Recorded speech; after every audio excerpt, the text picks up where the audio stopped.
The American experience is totally different than the European experience. And the European experience is different than the Russian communist experience. And the Russian communist experience is different than the Tsarist experience. In every single case, the Friediker Rebbe it meets that challenge and creates a new kind of modality of leadership to meet the challenge. That ability to adapt and to change your leadership, and the Rebbe speaks about the 3 different periods of leadership of the Friediker Rebbe as he was Rebbe, I think is one of the most remarkable qualities of all. Welcome to Homesick for Lubavitch, a podcast where we explore Lubavitch identity in the year 2025. My name is Bosi Lgani, and I will be your host. Let's begin.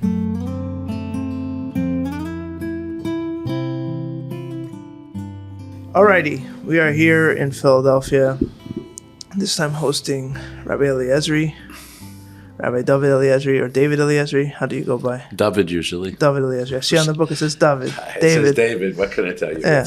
It was one of the great inner conflicts. So Rabbi Dovid Eliezrie, shliach in Yorba Linda, California, which is in Orange County, I believe, south of Los Angeles. Sedate suburbia.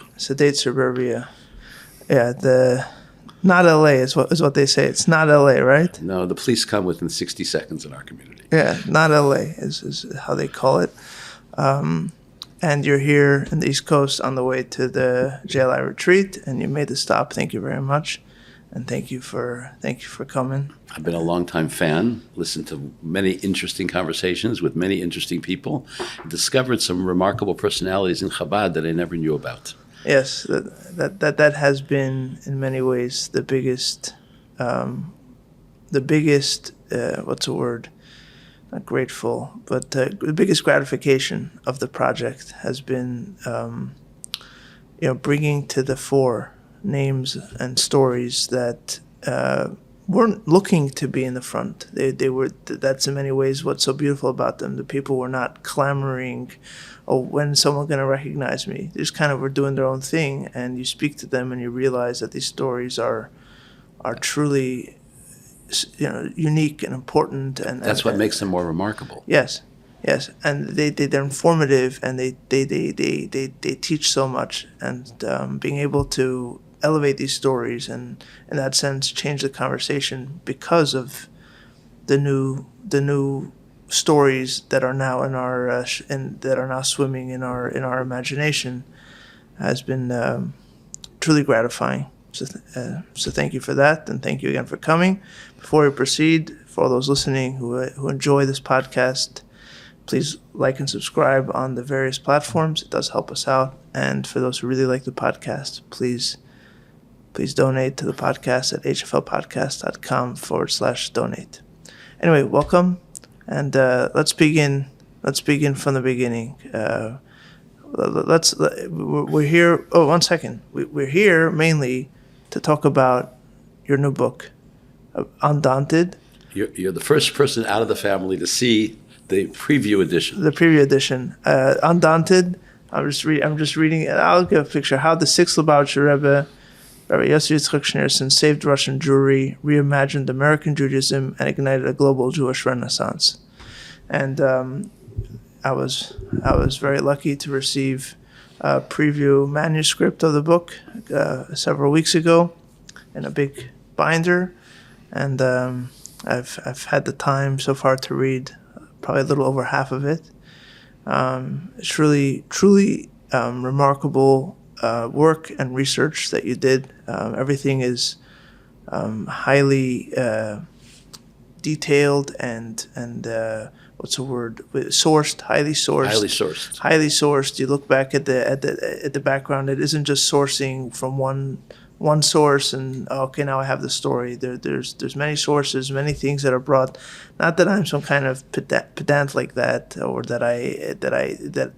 but it shows in the work. It's not like I'm not a historian looking to verify if it's true or not, but it shows itself in the way it's written that there's a lot of work that went into it. And big ashikach for that. I wasn't interested in doing another hagiography. I wanted the real historical work. Yeah, but even a hagiography could be done in a lazy way, right? Like I'm just talking. We'll get to in a moment how you approached it, but at the very least, what's very obvious is that a tremendous amount of work went into this, and a lot of research went into this, and so many times a work is defined ultimately by the first thing, which is how much are you ready to do for it, right? Everything else is artistic flourishes on the top, but the main thing is, are you ready to put in the time? So it definitely showed. It's in that sense, it was remarkable to read, and they're also, even though as a Lubavitcher very familiar with the Friediker Rebbe, or I thought I was very familiar with the Friediker Rebbe. It's while I was familiar with many of the general ideas or stories brought in the book, there were so many surprises that I had either never heard before or never paid attention to, and we're not going to have a chance to get to it. And hopefully, when people listen to this podcast, they will have the ability to go buy it and read it for themselves. But a big ashikach, and I'm sure we'll get to some of the details. But that's what we're here talking about, and so I wanted to take a step back and ask you how did we end up with a shliach writing about the Friediker Rebbe? So I think we start from the beginning of your story. I think I've been thinking about it for a bit. I think it's a combination of maybe the first experience I had with the Rebbe and a piece of divine providence that happened 5 years ago. And the first experience is that my family moved when I was about 14 years old to Montreal from Los Angeles, where I went to a modern Orthodox day school. And they ended up renting a house on Westbury between Carleton and Kent, which was literally 1 block from the yeshiva. So I needed to go to a Jewish school, and the Lubavitcher yeshiva was down the block. The population in those days was somewhat diverse. And I went to the Lubavitcher yeshiva, and I got close with the Bachram, and they told me they're making a trip to New York for Yud Shvat.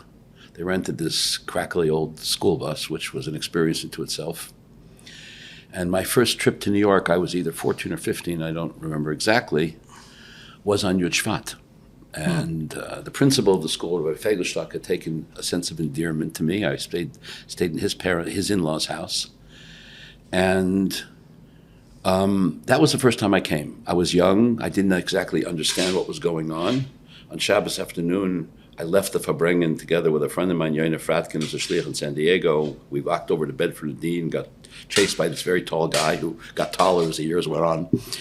But we also had a yechidus, a private meeting with the Rebbe. And on the last night that I was in New York, I had, which I didn't understand then as being a remarkable encounter, but if people who are 770 watchers, who've been around for a long time, said it never happened before and didn't happen after, which connected me in a more kind of intimate way with the Rebbe.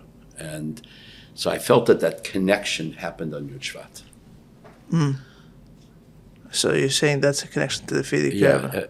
But 1 second, let's take a step back. You said you grew up, you went to modern Orthodox school, and you came to Montreal and they enrolled you in the Chabad school? Right. Why? My father had a connection earlier with Chabad many years before, but it was the school, the yeshiva down the block. And if you went into the school, there wasn't just Lubavitch kids in those days. There were all kinds of kids. It wasn't that unusual. So there was a sense of affinity. It was a block away, whatever it was. And it was just a logical choice in Montreal in 1966 or 67. But your family was non-Orthodox. Yeah, they were Orthodox observant family. I had gone to a school called Hillel Hebrew Academy in Los Angeles, and they taught us Ivrit b'Ivrit, and I detested it. V'yedaber Moshe, v'Moshe Amar, and you don't understand what's going on. Then I went out to a yeshiva. There was a lot more Yiddish. It changed. It was an interesting cultural transformation. But I really got connected right away that I needed a little help to lift up to the level, so I started learning with one of the Bachram in the Zal. And I connected to the Bachram in a very profound way, and that led me to go to 770 and all of the rest. So from the school, you ended up in the Beis Medrash, and then in 770? No, I ended up going after school to learn in the Beis Medrash every day with the Bachram, and I got close to the Bachram. What do Bachram do? They see a teenage kid, come with us for Yud Shvat to New York. Right, but then forget about the Fabrengen in 770. Yes, what happened in your life? What happened in 770 was the last night I was there, and I wrote about this story actually in my first book. The last night I was there, I wanted to see the Rebbe again. The bus was going back in the morning. And I came to 770, and it was, in those days, they were just davening upstairs in the small shul. And I came, it was before Ma'ariv, and I tried to get in. The Rebbe hadn't come out yet. And I couldn't get, I tried to go in this first entrance, the place was packed. I tried to go around the back, the place was packed. So I decided I'll stand by the elevator and I'll see the Rebbe as he crosses the hall. He comes out of his Gan Eden HaTachton, out of his office, out of study, and as he crosses and goes into the shul.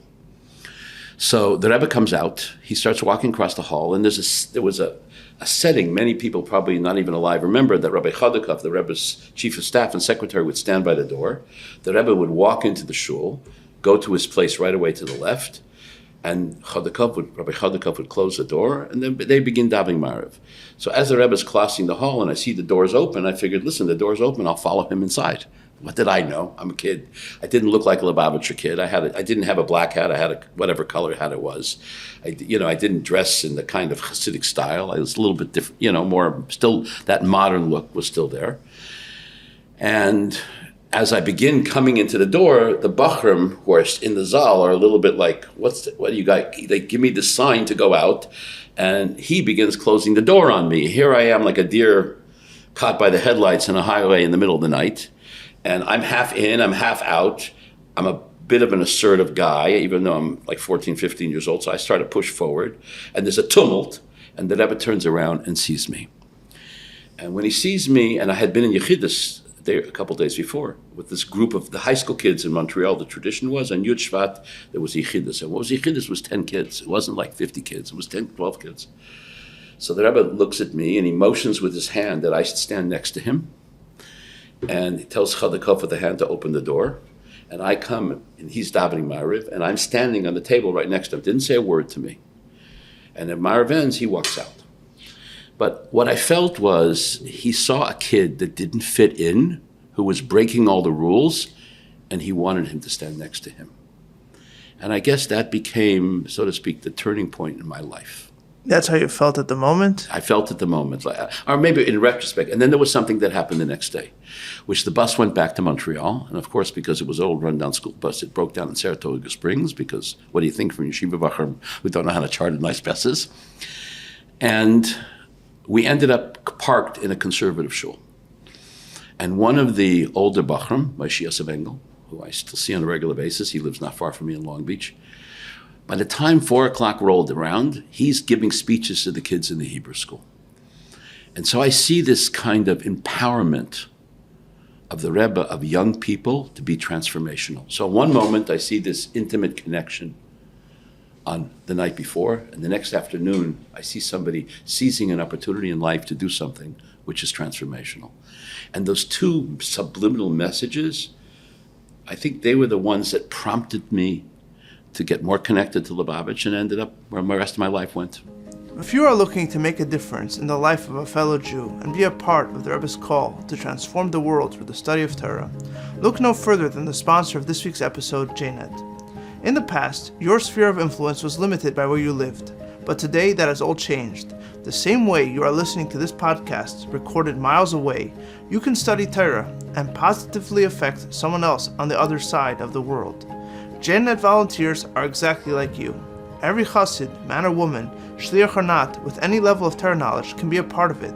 JNet has built a global network of over 10,000 study partners, with more people signing up each day. Join JNet today and be matched with one of the many Jews who are waiting to begin their own study of Torah. JNet offers all new volunteers a free welcome gift from the JNet store as soon as they are matched, with large gifts like a subscription to Chayenu, Gem, Deher, and others, available after a few months of continued study. To sign up, please visit jnet.org. Again, that is jnet.org. And now, back to the podcast. So, but let's talk in the moment. You came back to Montreal. You went back to the Chabad school. Were you planning on then going into Chabad Yeshiva? Or you're planning I didn't yet plan. And eventually my family moved to Israel in 1968. And I thought the yeshiva in Kfar Chabad had what was called the Yeshiva Techonit, a high school program. And I had gone myself back to Yechidus before the family moved to Israel. And the Rebbe told me that I and my sister, who also went to Beis Rivka, should go to Kfar Chabad. And when I arrived in Kfar Chabad, I found out there was no secular high school program, and it was the middle of the year. So it was suggested, why don't you just come to the yeshiva anyway? You'll see how it works. So I came and I stayed. So that's how it happened? That's how it happened. We all have our moments in life that we make a decision that are transformational. All right. So it's interesting because the first thing is a story where everything fits, where there's a very nice narrative structure to it. What the Rebbe said this to you or did that, and it fits the Lubavitch narrative. The next one is just more like a happenstance, or I know we don't believe in happenstance, but it doesn't have the ring to it of Well, meaning. everything is divine providence. I had come to the office of Rabbi Ephraim Wolf in Lud, Right. and he was an American kid, 17 years old. I was 16 and a half. And I thought there was yeshiva. And the Rebbe had told me in Yechidus I should go to Kfar Chabad. So I was like, I wanted to go there. My father was not so enthralled that I wasn't going to finish high school, which I never did. I still write English, I think, pretty much okay.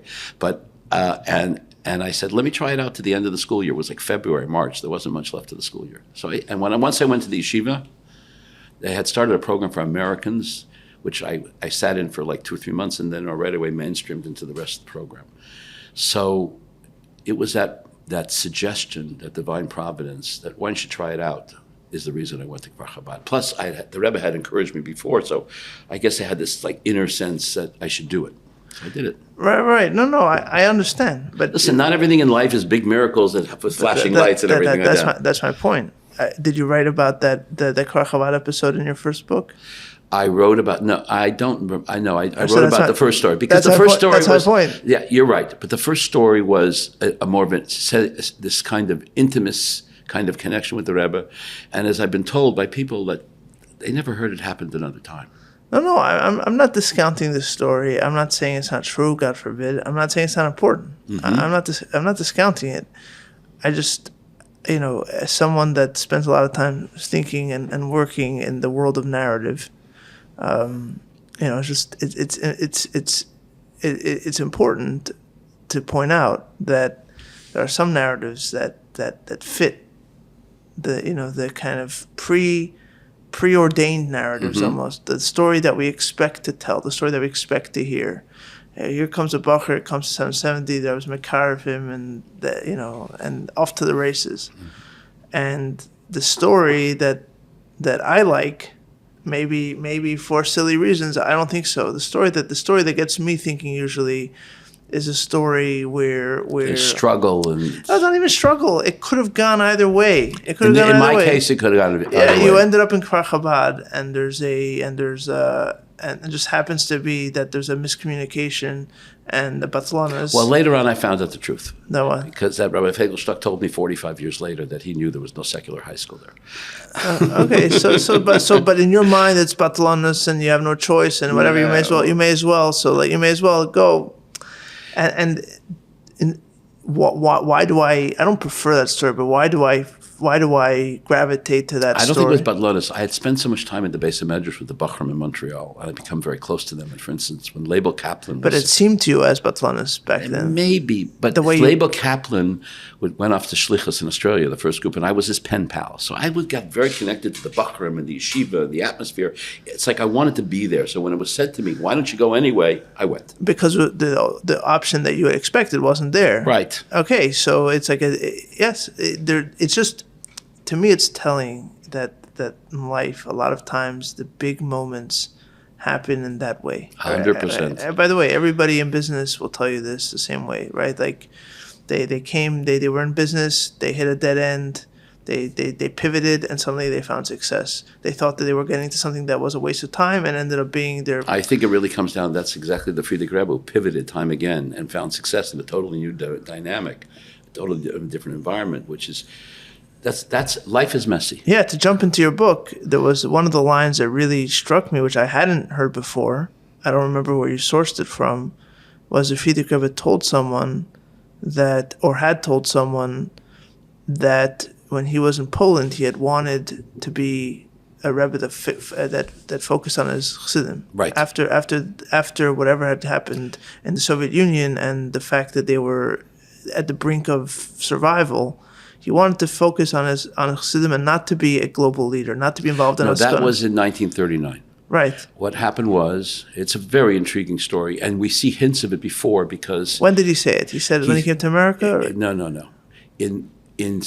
The war breaks out on September 1st, 1939. That's a Friday morning.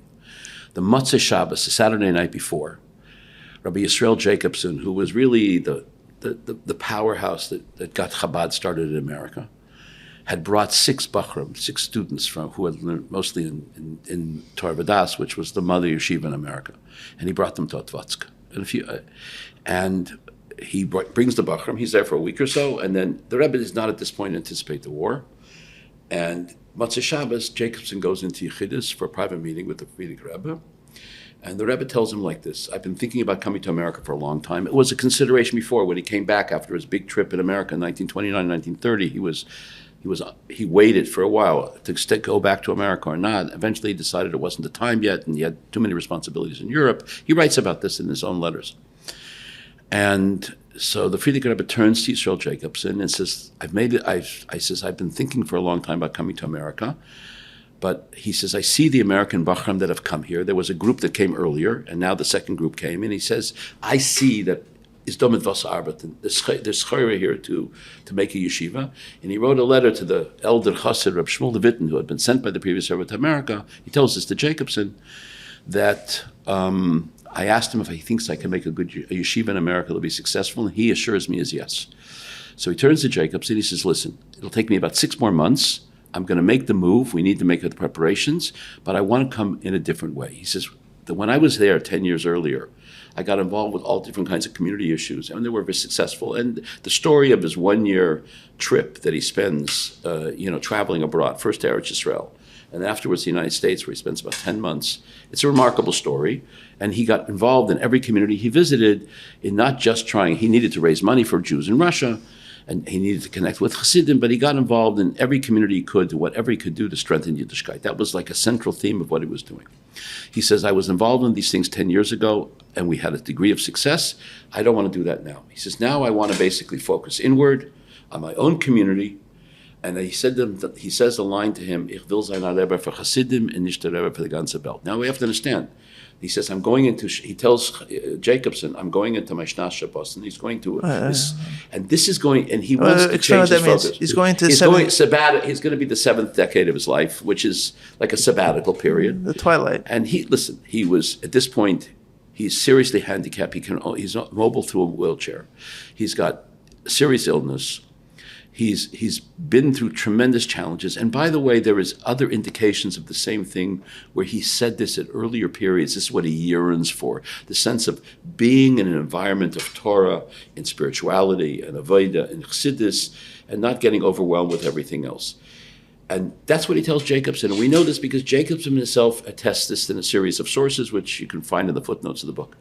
But the point is, then, when he sees what happens to European Jewry, he realizes he has a new mission, and that's what he does. It's a remarkable, interesting transformation. So Jacobson and his boys got out in time. Yisrael Jacobson went straight.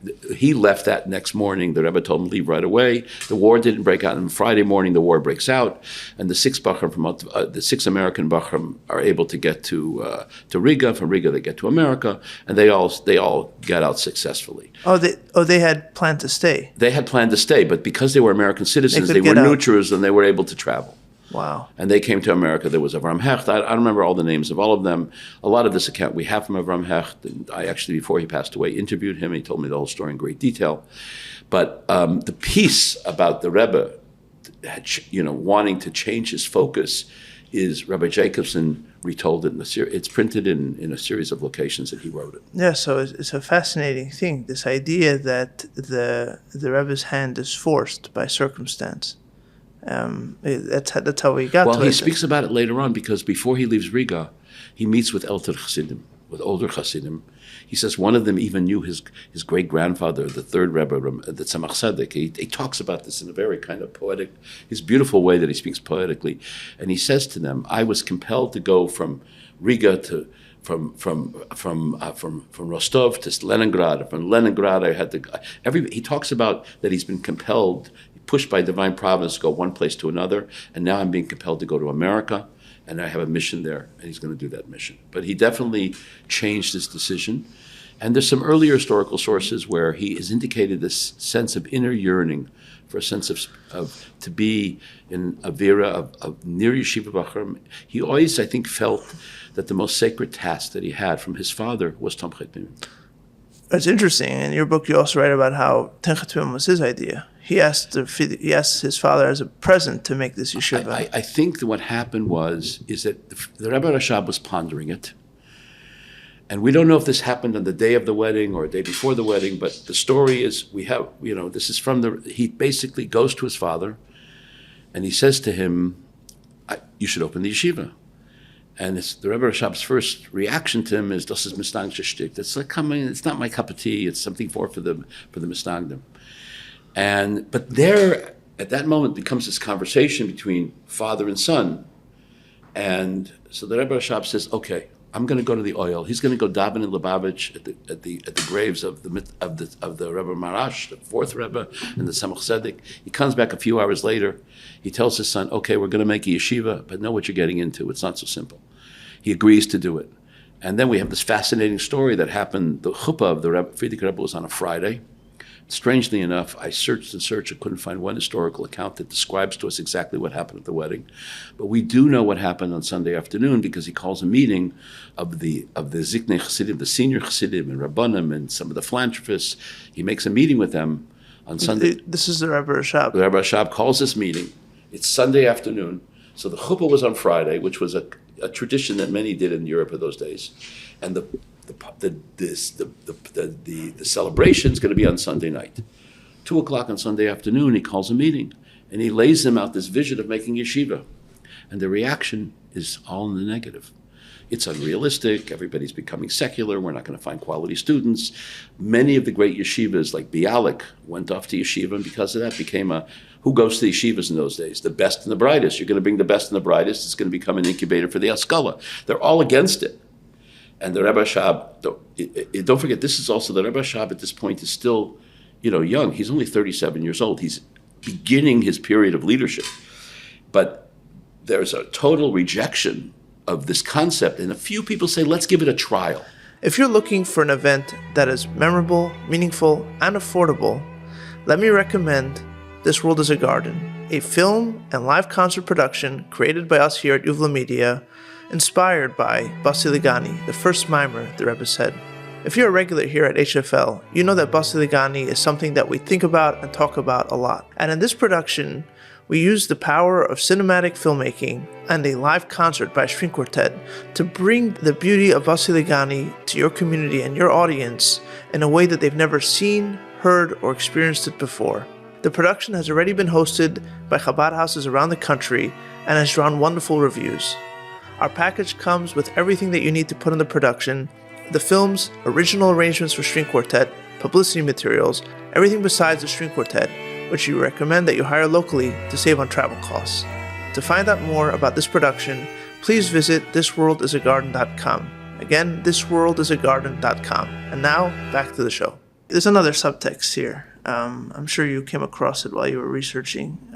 People listening to the podcast know that I have an affinity to the Akdama to Kuntres Amayin. Mm-hmm. There's a Shema from the Friediker Rebbe over there, and he's that the few years where they under tremendous pressure to close Tomchet Bimim, mm-hmm. right? And he describes in great detail the askanas that he does on behalf of his father and the shuttling between Lubavitch and the cities and the Chassidim in the cities and the people with money. Essentially, there were Chassidim with money and stature in the cities, and everybody else in the villages who had nothing. And you can tell that the Rebbe is given, even the Rebbe Rashab goes to visit these Gvirim and meet them. Doesn't call them to him, he goes to them. And you can see that they treat him with some respect, but also quite dismissively. Like when push comes to shove, they don't take orders from him. You can see that the world is changing in the sense that most Jews are being left behind in the pale of settlement and in poverty and the old way, and Lubavitch deliberately wanted to be left in that kind of space. They didn't want a train station. They didn't want a train station. They wanted to be an oasis of sanctity. They wanted to be away from the modern Russia. And there were some Chassidim who got into the cities and were becoming sophisticated, and becoming modern, becoming wealthier, and they didn't take orders from Lubavitch. They listened to Lubavitch, and sometimes some of them got involved. I think there's a subtext there of Listen, the Rebbe being this kind of all-powerful person who just decides and Lubavitch moves. I think we see that in the early years of the Rebbe's Nesias. He wanted people to go on shlichus, and many resisted it. Yeah, but a lot of times that's presented as some kind of chiddush. That's not a chiddush. That's no, it's historical fact that we've, so to speak, passed over. But there's a. No, I'm saying people say it's a chiddush that it was the Rebbe that it happened to. I think it's been happening in Lubavitch for a long time. What I find very intriguing, though, is that this sense of loyalty that the Friediker Rebbe had from Hasidim, that were, at least some of them were willing to put their lives on the line, was really remarkable. You're talking about after communism. After communism, I think there's a difference there. I think after communism, we could talk about it. I think after communism, two things happened. I think first of all, in general, in crisis, people band together. The people that band together really band together because they're under crisis. There's no time anymore for gamesmanship of like it's important, it's not important, whatever. Like we'll push it off. Everything's very, very real and very, very serious. You see it. God forbid, when there's a natural disaster, people band together in a way that is unthinkable. I think also the communism basically selected for the most devout Chassidim, and everybody else basically disappeared. They fell away from the wayside. Yeah. Well, a lot of time maybe their children fell away from the wayside, but they still were remained loyal and strong. Right, but it's the same thing, right? So I wonder if you noticed that. But there was something else also which comes out from the reports about that meeting, which were published actually, written by a guy called Rosenblum, who became the historian of Tomchit Memim. So we're going back now to the meeting about Tomchit. Yeah, it is that there is a sense of there's a sense of Russia of like almost despair, it seems. Number one, we have tremendous oppression from the Tsarist Rome, from Nicholas II. We're living in the Pale of Sediment, et cetera, et cetera. Number two, traditional Judaism. Can you describe a little bit the craziness of the Tsars? Well, it depends on the Tsar, but I'm not an expert in almost Russian history. But imagine if suddenly every Jew in America is told he's got to move to Kansas, and you could only live in an area, let's say, that's going to go from Kansas to Indianapolis. You could only become a farmer, and you can't go to Washington, D.C. and New York unless you get permission to go. You can't attend college and university. You are forced economically to be. There's pogroms in cities which are ignited to a degree and supported by the government. It's a tremendous environment of anti-Semitism, and just maybe 30, 40 years earlier, the Cantonist system had been ended, which would put children in the army for 25 years. You have no political power. You really have no agency to do anything about it. Jews are living, and so many people are trying to leave, and at the same time, you have other forces of transformation. You have the Jews who they say, listen, if we become good Russians and socialists, et cetera, is the force of the Haskalah. We go through a process of enlightenment. Even the word itself, enlightenment, is we're going to become better and stronger and more intellectual. That's going to be the key for our survival. Then comes the Zionists who say, no, we have to have sovereignty in Eretz Yisrael. Then comes everybody has a different kind of solution. The situation is desperate, so those traditional Jews are under siege. And part of the dilemma of the time was, which I think the Rebbe Rashab started to Tomchit Memim, was a crisis of leadership, because the Rabbanim themselves, they're doing their best, but he wanted to create a different kind of leader who was emboldened. That because the value system at the time there was the great yeshivas, and there was phenomenal scholarship in those yeshivas. We can't ignore them. I mean, starting with Volozhin, which was closed, but many of the other great yeshivas in Europe, and the Rebbe Rashab said it at that meeting that there are great yeshivas in Europe. That's not our point. He wants to create a different kind of person that is a product of Aveda and Pnimius, where they have to internalize values, which becomes transformational. And so Tomchit Memim is not only a place to produce Chassidim, it's to produce another generation of leadership for Russian Jewry. And that's really the point of the famous Sikha of Simchas Torah 3 years after the establishment of Tomchit Memim, where the Rebbe Rashab articulates this idea about creating a new generation of leaders. So you have a very demoralized population, which no civil rights, economic challenge. They can't really advance. A lot of them, some of them ran away to America. The more traditional, the more observant are scared to go to America because they're afraid they're going to lose their kids. They're going to become less observant. All of these factors together. And when the Rebbe Rashab proposes to the group, let's make a yeshiva, it'll be transformational, they're defeatist because they don't have that much hope. Right, they're defeatist. But the yeshiva ends up being, like you just described, ends up being the incubator for the future leaders of Yidden or Judaism in Russia, and a lot of the Chassidim who were ready to go, and many of them did go to the very end for the work of the Friediker Rebbe, were products of this yeshiva. And they become the symbols and role models for everybody else because, and I would argue more that yeshiva and the concept of that yeshiva is also what molded, even till today, the Jewish leadership of the world. Chabad today is, we're past that stage. When I went on shlichus, they looked at us like we dropped out of a UFO, or we were a cute, quaint fiddler on the roof. Okay, we watched the movie, we watched a show on Broadway, so now we're going to bring the real life chassid to your local conservative temple to take a look at it. Now, down the block from a conservative temple is a much bigger Chabad center, or the same size, and half the people from the conservative temple go there part-time, and Chabad is booming in America. I don't know if you saw the study that just came out last week from the Jewish federations in North America, that the greatest element of people who are re-engaging in Judaism in this country is through Chabad. It's just an astonishing survey. So what's happened is it didn't just create and this is one of the big arguments of the book. What the Rebbe Rashab did, and what the Friediker did with the establishment of Tomchei Tmimim, and what the Friediker Rebbe did with standing up to communism, was not just transformational for Jewry in Russia, but it sets the stage for what happens in the rest of world Jewry and the rest of the 20th century and into the 21st century. Yeah, so I want to take a step back for a moment, something that we just mentioned earlier, and I think it'll tie back to both the book and also the writing of the book, how you went about it. The idea of leadership in a vulnerable time and a vulnerable place. We've discussed the Friediker Rebbe's health at the time when he was in Poland, and his desire to retreat in a sense back to his own community. We just discussed the pressures of, even within their own community, even the Rebbe Rashab, who very often is seen as having, in a sense, more stature or more grandeur than the Friediker Rebbe because of his position. I think that stature grew with time. Yes, possibly, but he's to the very end. Even years later, which is when the Rishima in Kutz's Mind is printed. Okay, it's only about 5 years later. You still see the resistance. Possibly at the end, it recedes.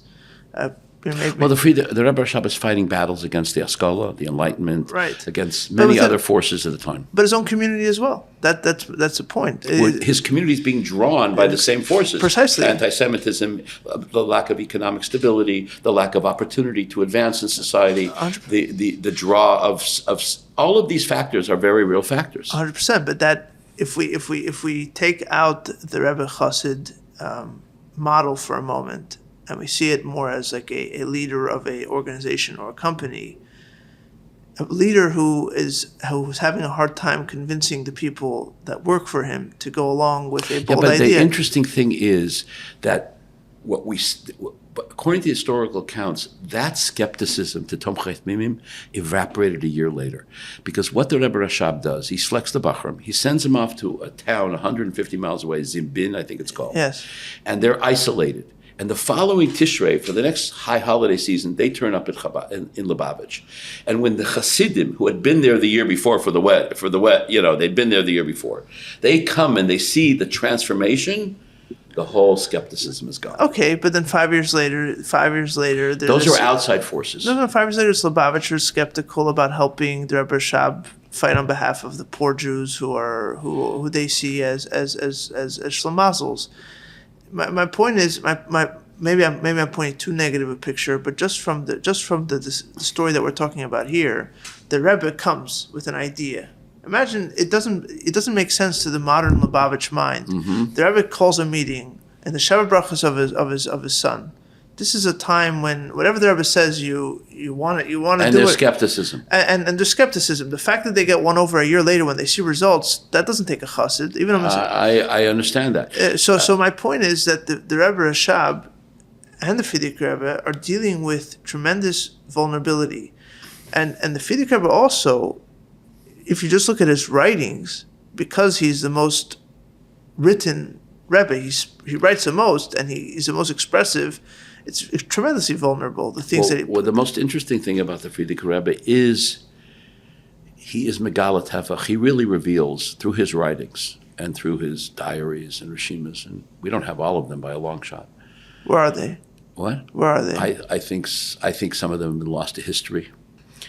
And the others? Others, I think, like for bureaucracy. Instance, I think I know the Russian National Library has a lot of letters that the Friediker Rebbe wrote that have not been published. There's just an interesting article that just came out recently from the curator of the Russian National Library who's been working on these.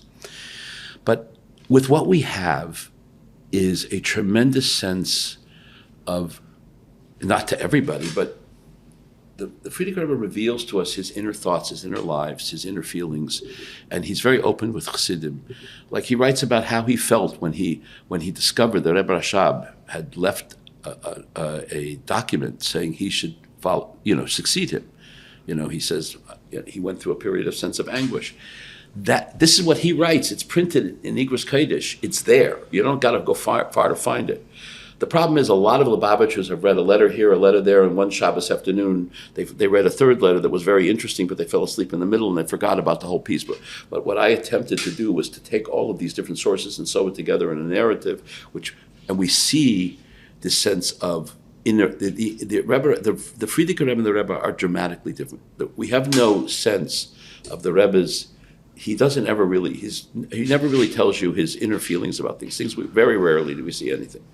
And the Friediker Rebbe, it's the opposite. He's always sharing with us what he feels, and he shares it with his Chassidim. The Friediker Rebbe and the Rebbe Rashab. The Friediker Rebbe a lot of times writes about the Rebbe Rashab. The Rebbe Rashab, when his older brother, the Razah, both decided he's not going to not be a Rebbe, and also took the Yerusha, the money, and spent it in a way that was not according to the Tzavah, the Marash. The Friediker Rebbe writes about seeing his father crying. Yes, right? he does. He talks about it. And the Rashab couldn't even. But that's all part of him always sharing what's going on in his life. Yes, no, 100%. And the Rashab, but he's talking about his father, the Rashab, who can't even influence his own brother, in the way that he wants, and he's heartbroken by it.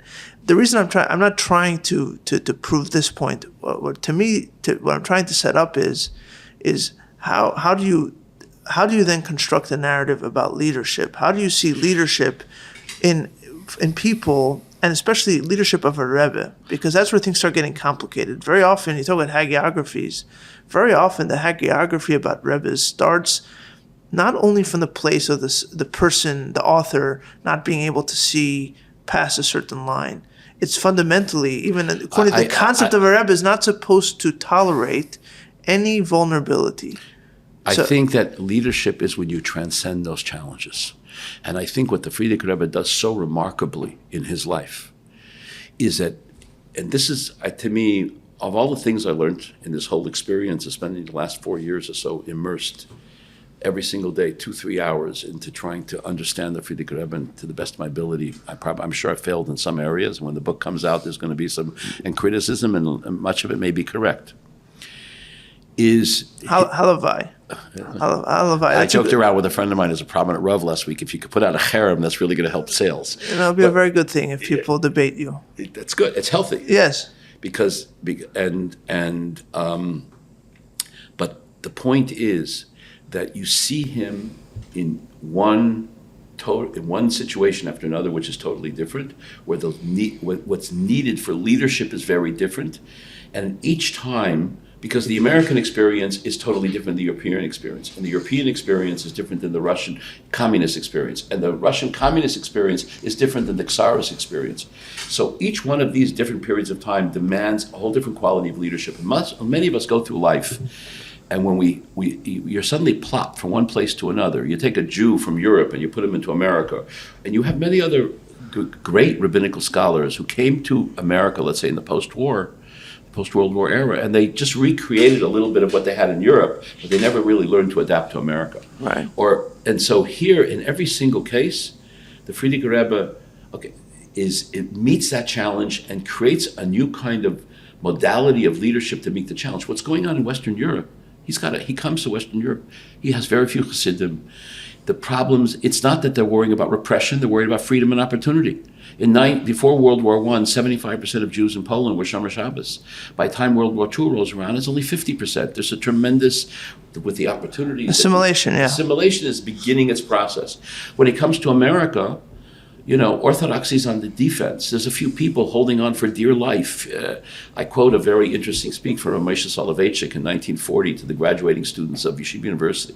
He tells them, hold on to whatever you got. Let's hold on to the last people we have.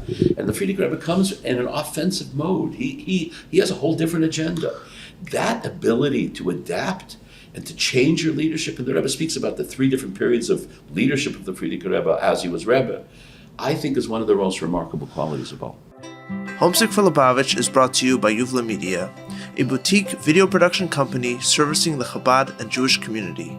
Since opening 10 years ago, Yuvla Media has pushed the boundaries of artistic and thoughtful storytelling in the community, with an insistence on there always being a memorable story as well as a beautiful and striking visual image that we believe is second to none. Over the years, we have worked with Chabad organizations around the country, as well as large organizations like Boni Olam, Torah Masorah, and Atzalathon, guided by the belief that your story is absolutely worth telling with depth and creativity. If you are looking to tell your story with a video, please reach out to us at hello@yuvlamedia.com. Again, that is hello@yuvlamedia.com. A link can be found in the show notes. And now, back to the podcast. Right. Yes.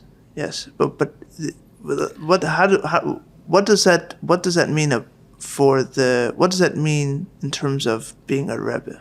I think what it means isn't a Rebbe, the way the Lubavitcher sees it, all-knowing, above it all, above the fray, unchanging, like constant. I think the values are all-knowing.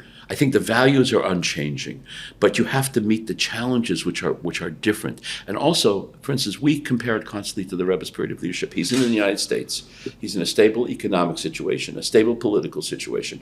He doesn't have to move anywhere. And one of the most interesting things to me was, I always felt Til Gimel Tammuz was this. I could turn up at 770 any Tuesday at 3:30, and there was mincha, and I could see the Rebbe. There was this constantness. The Rebbe didn't travel anywhere. He didn't go anywhere. He was always there. Which is unprecedented, I think, in Lubavitch history. It was unprecedented in Lubavitch history.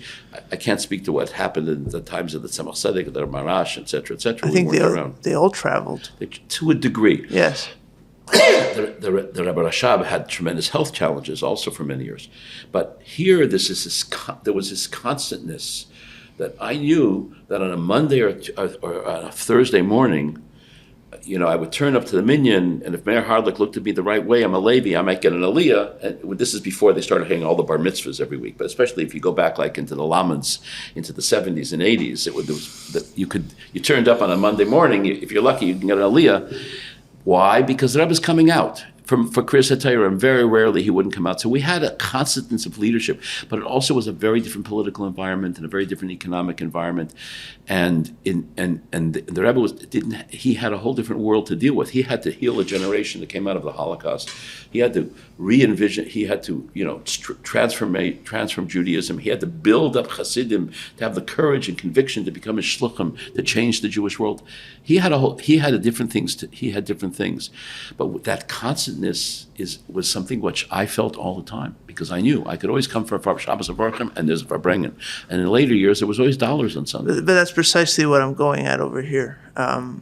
That's precisely what I'm trying to drill at, because we grew up, the people listening to this, and people, even yourself, I'm even younger than you, so I'm for sure deeper into the narrative of Der Shvi. But even you, that's the Rebbe that you grew up with. You didn't grow up with the Friediker Rebbe, right? And the narrative of the Rebbe is all-conquering, right? The Rebbe's always, like you said, just a master of time. Like he's always on time. He's always there, unchanging, But each Rebbe was a leader in his generation for his challenges in time. But I don't believe that narrative is correct, is my point. I don't believe that narrative is correct in the sense that, I'm not saying that what you said is inaccurate. It's very accurate. It's indisputable. But the idea that the Rebbe didn't reveal himself like the Friediker Rebbe, that's of course. No Rebbe revealed himself the way the Friediker Rebbe did. And that itself is something worth investigation, why the Friediker Rebbe was so open. And maybe we get to that in a moment, what you think about that. But the Rebbe spoke at Farbrengens and would cry very often. The first Bosi Lgani, the Rebbe was crying in a way that's uncomfortable to listen to. Mm-hmm. There were moments where the Rebbe did open up or was forced to open. I don't know what was going on there. I don't know he was trying to make a point. It just came out. My point is that the Rebbeim, especially you see with the Friediker Rebbe and the Rebbe Rashab, because another very unique thing of the Friediker Rebbe and the Rebbe Rashab was they were, I think, the only Rebbeim in Lubavitch where the next Rebbe was basically being trained directly, specifically. The other Rebbeim had multiple sons. There was more an open question who the next Rebbe is going to be. Whereas the Rebbe Rashab, there was an heir apparent, and that was a Friediker Rebbe. And so there's a lot of, and the Friediker Rebbe spoke about it and wrote about it. And so you see a lot about the he left a document when he wrote it, Sava. Right. And I think this all leads into one of the most remarkable stories in the whole book, which is, to me, it's just an astonishing story about the Istalkus of the Rebbe Rashab and what leads up to it in 2-3 weeks before. But he wrote a document, which he put on top of it, Sava, he put in a drawer, right, saying he wants his son to accept that leadership. And he goes from good health in a period of 2-3 weeks. He goes from good health to passing away, and in that period of time, I don't know. It's a very intriguing story because there's 3 pieces to it. There is a absolute nevuah, a sense of prophecy, that the Rebbe Rashab charges his son. He gives him a sense of mission, which happens a few days before Purim in 1920.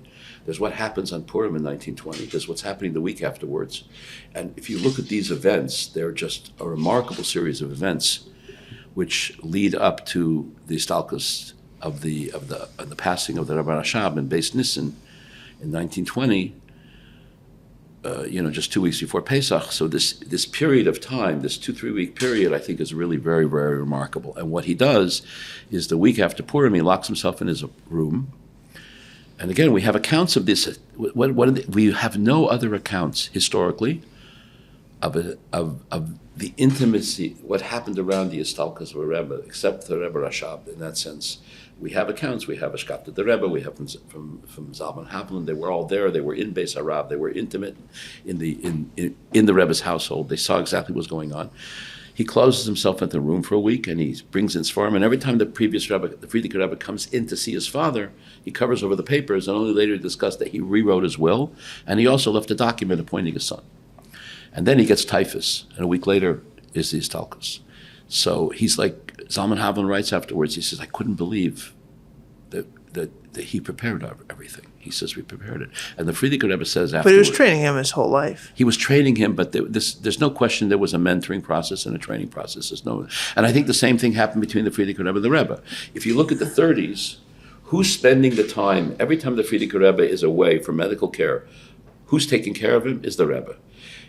We document that he spent about, out of 9 years, about 22 months in medical care. Who's with him all that time? Is the Rebbe. And there's a process of mentoring. When you read the letters between the Friediker Rebbe and the Rebbe, there are letters, there's a deep communication going on. And then you read the Rishimas, the Rebbe's accounts that were published of what he hears from in that period of the 30s in particular. You see this process of mentorship. So the Rebbe Rashab does it with his son. The Friediker Rebbe does it with the Rebbe. There's this remarkable story that it's Tes Adar, just a couple days before Purim. The Rebbe Rashab calls in his son, and he describes this moment. He writes about it in his diary, and he says whenever he gets to a moment where he's fighting the communists, and he realizes a moment of hardship, he said he ponders this event that happened with him. And he calls him in, and he tells him a series of things. He says, number one, he says, dark clouds are covering over Russia right now. We're going into a very dark period. Communism has finally basically become, in 1920, it came all powerful. In other words, they got rid of there was a revolution between the Reds and the Whites and this and that, but they had secured their control of the country. The Bolsheviks. The Bolsheviks now are in control of the country. He says it's a period of dark clouds. He tells him like this, that eventually the Soviet Union will disintegrate. It'll take at least 22 years. He doesn't tell him how long it will take, but at least 22 years. But the country will disintegrate. And he tells him that we see that with the Tsar, that he fought Torah, and because he fought Torah, fought Yiddishkeit, the country had to disintegrate, and now this is going to happen to the communists. It's going to take at least 22 years. Then he tells him that the Izveksia, the Jewish communists that are leading the oppression of religious Jews, will eventually be shut down.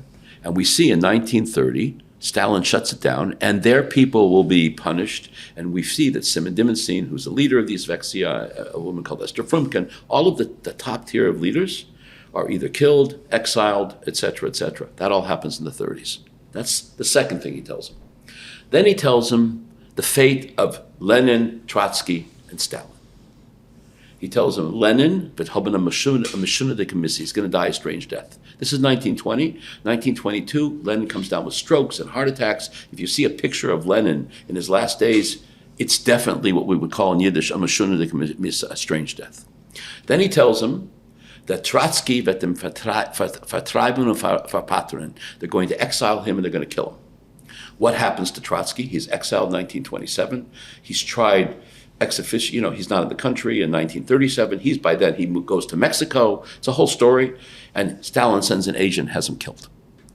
Then he tells him Stalin is basically going to navigate power. He's going to retain control. And he tells him this line at the end, "Veta onton epulaten." He's going to dress himself in military epaulets.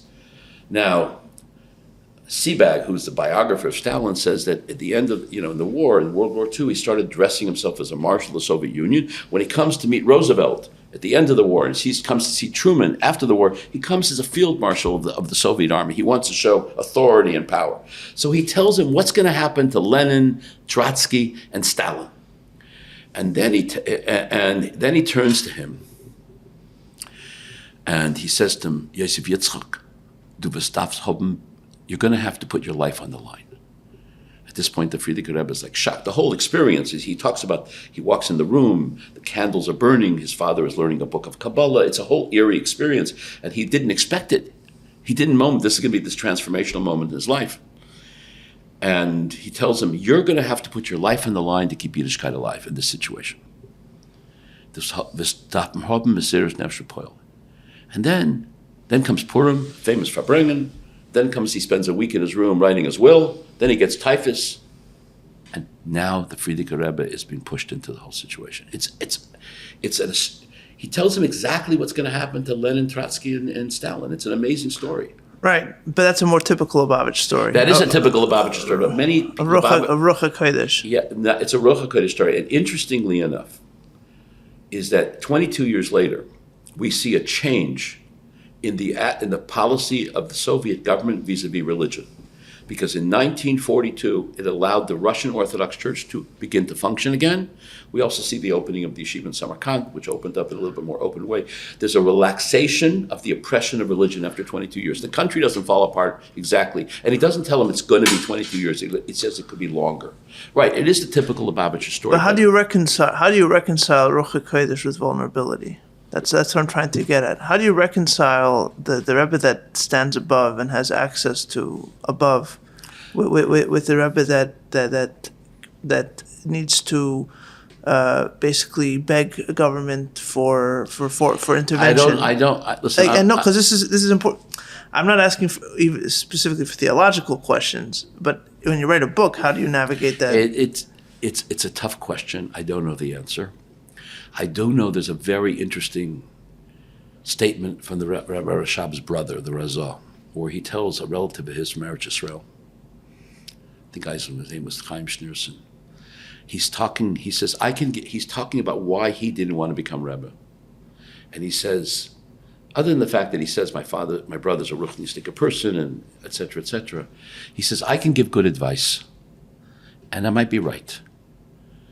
But my brother has Ruach HaKodesh like his father, like our father did. And I don't have that Ruach HaKodesh. It's a very interesting piece of historical caveat. So the Razal is saying the reason he has to be Rebbe is because he has Ruach HaKodesh, I don't. The Rashag said a similar thing about the Ramash at the time, right? That if the Rebbe can speak to the Friediker Rebbe, then I can't do that. Right. So there's certain but I don't know. I'm not an expert on Ruach HaKodesh, and I don't know if Ruach HaKodesh is for everything and every time, every moment. But at the same time, I don't know the answer to that question. My job was to document the story as I found it, with truthfulness and honesty to the best of my ability, and to take all these different pieces we have and try to understand, because I think if you want to understand Judaism today in the world, in Lubavitch in particular, but also what's happening in world Jewry, because the whole Jewish world is looking at us. And they're all wondering to themselves, why have we come out? Suddenly, they do a study, and 38% of American Jews, at least occasionally, are involved with Chabad. In the Reform movement, and 16% of American Jews are involved on a regular basis, and the Reform movement only has membership of 14% of American Jews. In other words, we're larger than they are today. I'm not saying that these people are, putting on tefillin every day and learning chitas, but their connection with Yiddishkeit is coming through us, and we're pushing them toward tradition and pushing them toward Yiddishkeit. So what brought us to this point? And I think that if we understand the story of the Friediker Rebbe, and we understand his Mesiras Nefesh in Russia, and what he did in Europe, and what he did here in America, we also understand who we are as Chassidim today, and we also understand how the fabric of how Jewish life has changed in the world, because I compare it like this. The Friediker Rebbe, when you come to build a building, first you have to build a foundation, then you build a frame. The Friediker Rebbe built the foundation, and the Rebbe built the frame. So together, one building on top of another, and then in a certain way, trusting his Chassidim to carry on that responsibility, the Rebbe, which is one of the most remarkable things of all, that sense of trust he has in his own people. And the sense that Chassidim today, their ultimate question is, they ask themselves a question every day, if they're honest, what does the Rebbe want me to do? Now, sometimes people are saying that because they want to tell you what they want you to do, and they want to tell you the Rebbe wants you to do what they want to do. But when somebody is honest, is asking that question, and their lives are defined by that. And what I find more interesting is this next generation. Okay, I had interactions with the Rebbe, I had yichidus with the Rebbe, I had times that the Rebbe told me to do certain things that changed my life. There was times the Rebbe was upset with me for certain things I did. I had a whole series of interactions through my life on a personal level with the Rebbe, so that, so to speak, that's seared into my consciousness. I look at my grandchildren, Lubavitcher kids being brought up, some of them on shlichus, some of them not on shlichus, and they have that sense of passion to be a chassid, and they never met the Rebbe. And that, to me, is one of the most astonishing things of all. Yeah, but I can't reconcile the dilemma. Yes. No, that's going to take a lot of mashka and a very late night. No, but I'll tell you why it's important to me, because the Lubavitch narrative today, which you just spelled out, that today is the sense of certainty that Lubavitchers feel is the bedrock of their identity, that they have the answers. They know, meaning you said they have to be honest, and they have to make sure that they're doing the right thing, but that fundamentally they have all the answers and they have it all figured out. To me, what's strange about it is that you look at the Friediker Rebbe, for example, and I believe even the Rebbe, but you look at the Friediker Rebbe for sure, and he doesn't speak that way. Yeah, but the Rebbe had battles he fought that he didn't win. He didn't win the battle over Yehudi in Israel. That's what I'm saying. I'm saying even the Rebbe didn't have this, but the Friediker Rebbe for sure is open about the idea of conviction, where you go ahead with something even when you're not sure about things, and the identity that's forged in sacrifice for an ideal where you don't know what the end is going to be. That is a very different kind of identity than the modern Lubavitch identity. And that's why I'm pushing on it. I think in many ways what the Friediker Rebbe saw himself is carrying on the mission entrusted him by his father. Yeah, but who carried on his father's mission? Right. What I was saying earlier. And you know, there's an old saying that by Chassidim that the Rebbe had one, the Friediker Rebbe had one chassid, it was the Rebbe. And in many ways, I think that's what the Rebbe did. If you look at the motif of the Rebbe, the first mimer, Bosi Lgani, is all based on a mimer of the Friediker Rebbe. Yeah. And all through the years, you know, if somebody would come to him, even something like if a guy was an administrator in a school and he was appointed by the Friediker Rebbe, the Rebbe said, I have no right to take that guy. I can't take that guy out. Why? Because that's a place I don't touch. I'm not going to go I'm not going to, my father-in-law's authority, I'm not going to challenge in any way, shape, or form. So I think also, it's an interesting question, but I think that the Friediker Rebbe had the core of what we're seeing is he is revealing to us the struggle that he had to get to his goals. Masha Einkein, his goals and foundation were never changed. And if we go with that same hanacha of going to the same sense of goals and purposes, then we have that solid baseline. But he reveals to us that his challenges that he had, which were much different than the Rebbe's, very, very different, and again in different kinds of political environments and the economic environments and the societal environments, and so he had to change to each one of them, but still he's pursuing that goal. As we approach the 2-year mark of this podcast, Homesick for Lubavitch has become a household name in the Lubavitch community, with thousands of views each week on YouTube alone, as well as thousands more on the various podcast platforms. We have a devoted audience that listens regularly to the conversations and shares their thoughts with their families and communities. If you would like to sponsor an episode or advertise on one of our episodes, please reach out to Bensi at yuvlamedia.com. That's Bensi at Yuvla Media, YUVLA media.com. Did it at all surprise you when you're reading or researching the book, the level of openness or uncertainty or just self-doubt? I didn't feel the self-doubt. What I felt was the revelation of the struggle to get to his goals. Well, you didn't perceive any self-doubt that he wasn't living up to the mandate that he had been given? I think he felt that he's doing his best to live up to that mandate. We all have a sense that we need to achieve more. And the Rebbe would always push this idea of Mishesh Nameir, it's a Messiah, a person is 100, one's 200. I think he was always on the focus of the mission that was entrusted to him. And what we're seeing is the struggles that he had with that mission, which were very different. Some of them were health struggles also, which the Rebbe never really had. He had, some issues along the way, a heart attack, etc. But he wasn't with a disease that was incurable and limited him into a wheelchair, at least later on, and also inhibited his speech, which is the ability to communicate. I mean, during the 1940s, when Chassidim would go into Yechidus, one of the secretaries, except for maybe a few people that understood the Friediker Rebbe well, they would go in, Rabbi Simpson, this one, that one, they would go in to understand. Now we have one audio tape of the Friediker Rebbe. I've listened to it many times. I can discern the words. I can understand what he's saying. But unless you're really attuned to it, you have a struggle understanding it. Right. But that's the whole thing. Even though he had a struggle in articulating the words, because of the disease, because of the sicknesses, he's still moving it. He's still articulating those same ideas. Do you think that's why the Chassidim were so close to him? I don't know. It's one of the things. See, one of the things that was missing in this book was I was unable. The only people I interviewed who met the Friediker Rebbe were people who had juvenile experiences. So like you speak to somebody who was a 18-year-old kid or a 12-year-old kid or a 14-year-old. It wasn't to somebody who was a mature adult. It would have been wonderful to go back in time. Sure. And to sit down with Chassidim who, were adults and they had many interactions with the Friediker Rebbe and ask them what drove that relationship.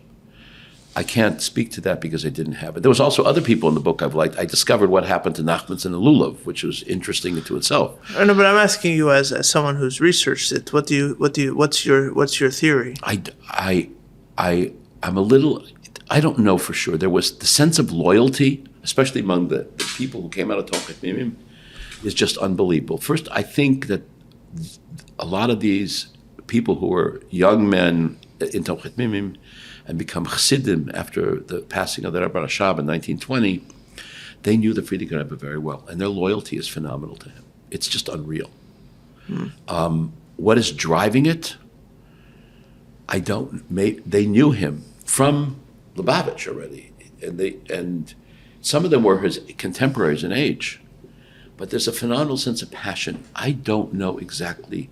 There's a sense of Rebbe Chassid relationship, which is very deep, but I never had a time to talk to any of them.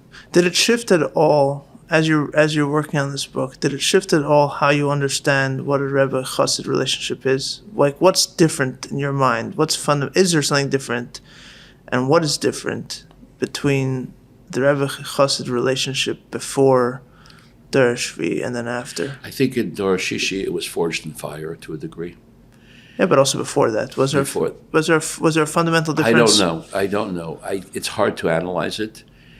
You see, I was brought up. A lot that formed my own personality as a kid in yeshiva was exposed to Chassidim who had been powerful Chassidim of the Friediker Rebbe. People like Reb Mendel Futavas, people like Rosh Chaim Kesselman, and many others. And that sense of conviction that they had, and that passion that they had, I feel all it, which is a product of the Russian experience, at least molded my personality to a very large degree. And I would argue that Mesiras Nefesh that came out of Russia, as those Chassidim came out, became the role models for the next generation that came afterwards. It's hard to know but the problem was they were older, I was very young, and we never had that kind of intimate conversation. I just looked at them and I saw that Rebbe Chassid passion, and that to me became a role model for what I wanted to be. Right. So you feel that there was a continuity between the two? I believe there's a tremendous continuity, and I believe that this whole concept of this, when I had a lot of hard years in Shlichus. Baruch Hashem, we have a beautiful, successful center today, and I have my son-in-law and daughter who can run the day-to-day stuff, so I can write books and do other things. But I've always felt that their Mesiras Nefesh became the role model for my generation. And I remember an incident that happened at the first Kinnis HaShluchim. We came there were just 45 of us. And Motzei Shabbos, we went upstairs in the library next to where they used to produce the Sichos. And Shalom Posner gets up to speak. He was a man in his mid-80s or late 80s at the time. And here's a man who learned in Lubavitch, who had walked the pathways of Lubavitch, who had been by the Rebbe Rashab and the Friediker Rebbe. And we were a bunch of young American kids, this is 35 years ago. We were trying to get ourselves established in the United States, I don't know, 36, 37 years ago. And he looks at us, and he says, Wer seien sie? Who are these guys? And we all stood up and introduced ourselves. But I felt that there was this encounter between the generations, between an old chassid who learned in Lubavitch and these young Americans. And these people, the Shalom Posners and the Mendel Futafasses and the Shalom Chaims and the Reb Nissens and the Ben Sishaptas, because I remember him when he came to Eretz Yisrael, the last period of his life. They symbolize to us what it means to put your life on the line for Yiddishkeit. They did it in the worst situation, in the most difficult moments. And who are we to have struggled to raise a few dollars to build a building in California? Is there a police car outside going to arrest us because we made a minyan? Is somebody going to haul us off to Siberia? Are we going to lose our freedom? Are we going to lose our lives? So to me, that Mesiras Nefesh of them became the embodiment of what we needed to aspire to do and became our role models. Yeah, there's certainly a lot of continuity there, 100%. And I think there's one other reason there's the continuity. Until 1946, 1947, when we had the escape of the 1,000 Hasidim from Russia, the Friediker Rebbe had really no manpower. He had a few yeshiva bachrim. He didn't have anybody really to work with. Two things that happened. Number one is the the escape of the Chassidim from Russia, which I call in the book The Great Escape, and we have the yeshiva bachrim that come from refugee camps, or primarily from Shanghai. The Polish or the Russians, they're always competing between each other, who are the more important, the Polish and the Russians. But what happened is that that generation comes out full of self-sacrifice. They had been from 1920 till 1945, 35 years under communism, and they came out, Yerim V'Shleimim, they came out as Chassidish Yidden. And they had, so many of them had suffered. There's an old joke, you were in Siberia 2 years, that's nothing, I was there 10, so what? But then they come, now, Friediker Rebbe tries to get them, you go to Australia and establish Yiddishkeit there, you stay in Paris, you go to Eretz Yisrael, you go there. He wants to, and arguing in the book in the last chapter, he wants to make a global transformation using these people who are a bunch of refugees to do it. They just want a little quiet in their lives, a lot of them, and that was part of the struggle of the Rebbe in the 50s to get Chassidim to have their children become shluchim, because not everybody wants to be a shliach, because I went through Sheva Madur Gehenim, I went to hell. I was in Siberia, my father was killed, my mother was killed, I finally got a little freedom in America. You want me to send my kid to Timbuktu? He's not so enthralled. But that self-sacrifice that they had produced this concept of leadership and self-sacrifice and Mesiras Nefesh exists today, and the Abish Yisrael. So I believe there's a direct connection between the Russian experience, what the Friediker Rebbe did in Russia in the 1920s, laid the foundation for a transformation of world Jewry later on, because it created this model of self-sacrifice, and you're willing to put your lives on the line for a principle that just became the basic foundation of Chabad. So what surprised you most in writing the book? Well, what did you learn about? I think the thing what I mentioned earlier, I think his ability to change to each different situation, that's one of the things that really, because, I found that, because when you dig, for instance, he comes to Riga. He says a mimer on Shabbos, and Chatzah Fagan, who's a Friediker Rebbe secretary, writes a letter to his good friend Yisrael Jacobs in America. There's nobody who appreciates the Rebbe. There's no yeshiva here. He's not happy. The situation is really not too wonderful in Riga. He felt that he had left Russia. There's a guy who comes to see him. He says, "Why aren't you happy? I met you in Leningrad. I saw you in Russia, and you were besimcha here." He says, "They forced me out." So here he's in a whole new situation. He does such interesting things. He starts taking Chassidus and translating it to other languages. He starts teaching has Mamorim done in Yiddish and in other languages, because he wants to popularize Chassidus to a broader public. He says people have no sense of identity, so he starts publishing Likutei Diburim, which is really to give people a story. Who are you? Well, there's this old Chassid, let me tell you about him. He's the kind of person you need to be. He creates a new Chassidic historiography. It's all about building identity. He takes women who have really never learned Chassidus, and he starts pushing women to learn Chassidus and empowers women to become, which is a radical new idea. In Russia, his father is fighting the Haskalah tooth and nail, so he doesn't think it's the first choice, but he wants there to be schools where there's even Limudei Kodesh, Limudei Chol, because that's what we have to do in Western Europe. And then he has got to create another generation of Chassidim. So he realizes the only way to do that is to create a whole network of yeshivas. So he redoes Tomchei Tmimim. He starts in 1930, and 1929, 30, he's got maybe 100 students. By the time the war is, he's got 11 yeshivas and almost 1,500 students. He's creating a whole new door of Chassidim. So here in Western Europe, where there is the beginnings of assimilation, where there is a certain amount of political repression, and then the other thing is he doesn't fit into the leadership structure, because the Ger Rebbe, the Radomsker, the other Gedolei Yisrael great scholars, even though he has a very good relationship, I think, not with everyone, but for sure with Chaim Oizer and the Chofetz Chaim and the others, they have a Gudda, or they have Mizrahi, which he's not going to be a part of so much. But he doesn't join the political party. He's not going along with the flow. Right. He's independent. Right. I'm not going to be engaged with politics. You all think it's important, but I'm not going to do it. And that invokes a certain amount of resentment. And then when the Bachrim begin to flow from these other Chassidic groups and start joining Chachamim, they're not too happy. So all of this is just one example of one of the times where he has to adapt to a whole new situation.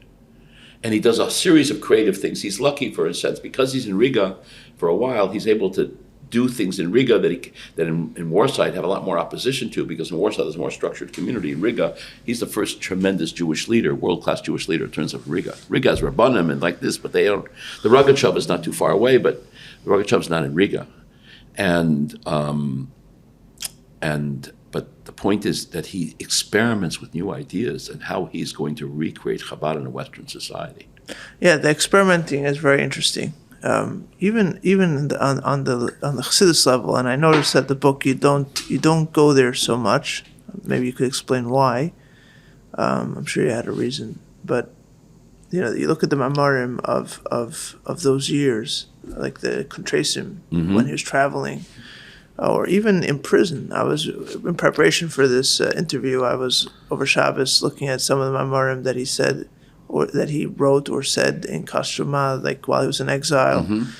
And he's explaining. There's one famous one where the Maimer is essentially an exhortation to the Chassidim to believe that that they didn't, only our bodies are angolas, not our neshamas. The famous one. But there's one after that where it almost feels like a confessional. He's explaining what it means to deal with struggle, and he's basically referring to David HaMelech of Havayli Be'ezroi, and what how does one grapple with the need to go through struggle instead of just floating right over it, which is part of what we're discussing here, the transcendence versus vulnerability, where the Friediker Rebbe explains that I forget exactly what the specifics, but for all the milas of overcoming from above, what God wants from us is ba'izrai, the multitude of berurim that happen in this world that a person can only accumulate by dealing with the actual struggle, and he's dealing with his own situation, as well as, like you're talking about, the simulation in Riga, the famous Maimarim, I think was it Riga, the Maimer of Nasan Ali Askir, where he was talking about basics. You can see the Maimarim, he starts talking about Taras Mishpacha and keeping Shabbos. He's talking to an audience. It's very, very, very, very. So to answer your first question is that I didn't feel that I could do justice to do an analysis of the Mamorim. Right. I thought for a while of doing it. I even thought of maybe bringing in a series of scholars to help me do it.